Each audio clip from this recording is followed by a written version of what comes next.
This is the 18 WJTS News. In tonight's news, the Spencer County Coroner's Office has released the name of the man fatally injured in an accident Sunday. Jasper is celebrating Downtown Development Week with special events this week. And Medication Collection Day has been announced for the end of October in DuBois County. Zach Ruber talks with the DuBois County Humane Society. Kurt Guxell looks at sports, followed by WJTS Informed. Tonight with Kara Glendenning talking about mental health first aid. All this and more to come on the 18 WJTS News.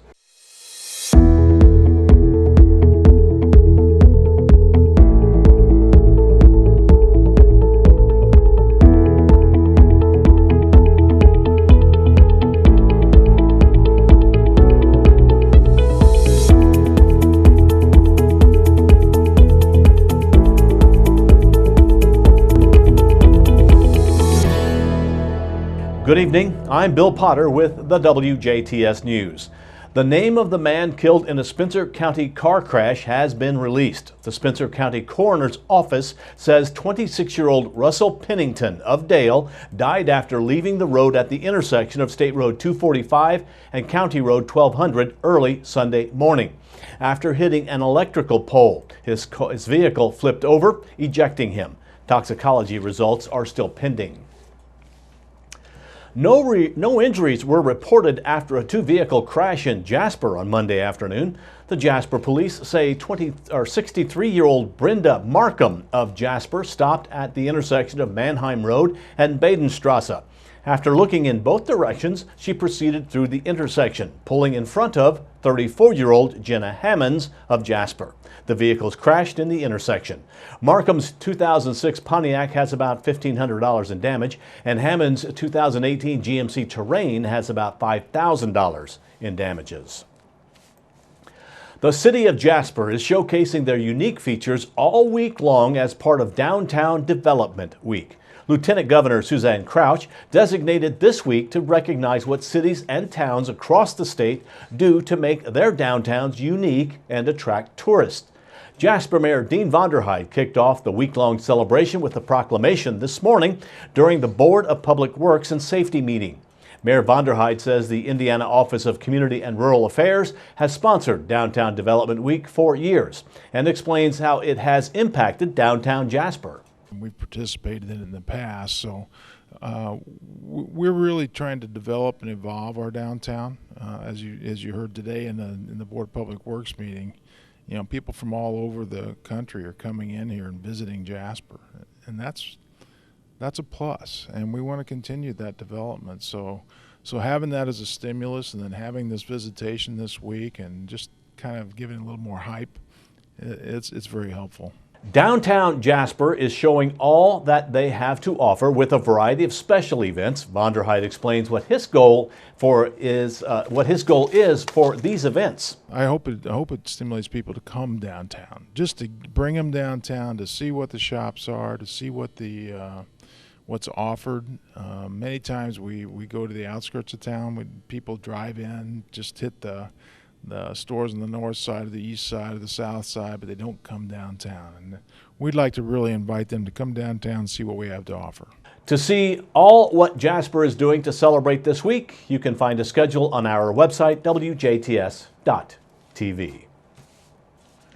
Daviess County is now under a burn ban. This burn ban will last until October 15th. Come that day, conditions will be assessed again to see if a new ban needs to be put in place in Daviess County.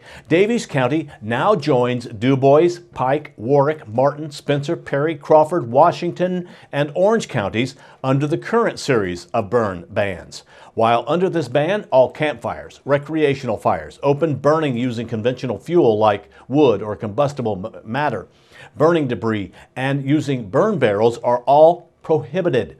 Charcoal from permitted grills cannot be removed until the charcoal is thoroughly extinguished. All residents are asked to comply with these emergency measures. This ban will last until fire chiefs say it is safe to be lifted.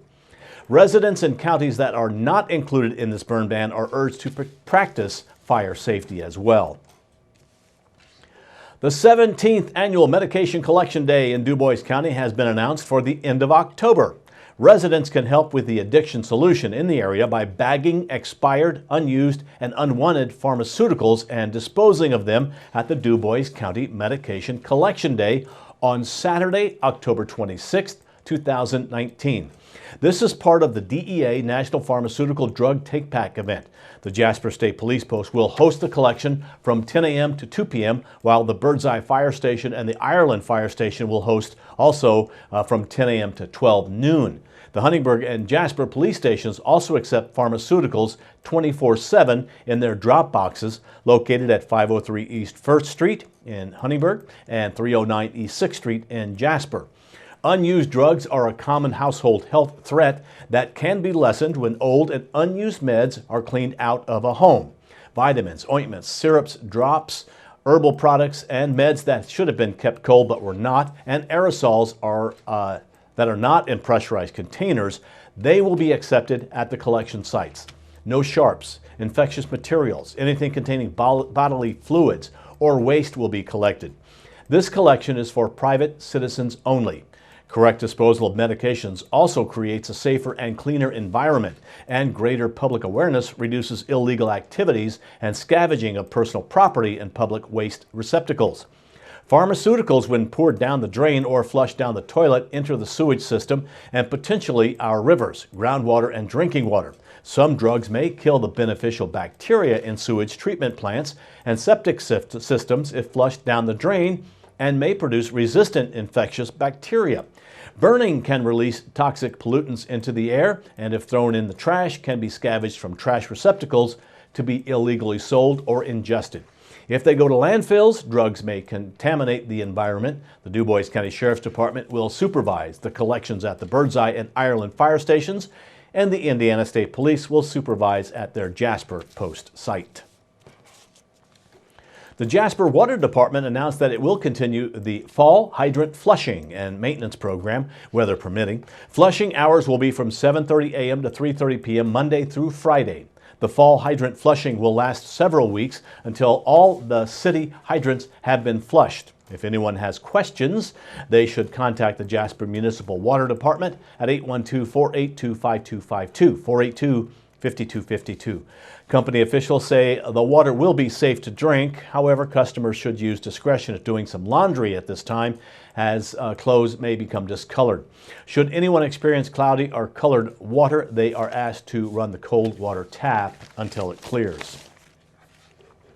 The St. Meinrad Board of Overseers has 7 new members, including one from Jasper. The Board of Overseers has added 1 new member, an emeritus member, and 5 returning members to the advisory board for St. Meinrad Seminary and School of Theology, St. Meinrad. The board advises President Rector Father Dennis Robinson, OSB, on matters related to the school's programs and performance. They also address strategic questions related to the future of the school. Each member serves a 3-year term. New to the board is J. Terrence Cody of New Albany, Deacon Mark Kellums of Bloomington, John Leakin of Georgetown, and Dr. John Pulsenham of Evansville, Deacon Mark Rogo of Louisville, and Mary Kay Wolford of New Albany. They all are rejoining the board. John Chappell of Jasper has been named an emeritus member of the board. The brother of U.S. Senator Mike Braun says a health problem is causing him to suspend his campaign for the Central Indiana congressional seat, being given up by Republican Senator or Representative Susan Brooks.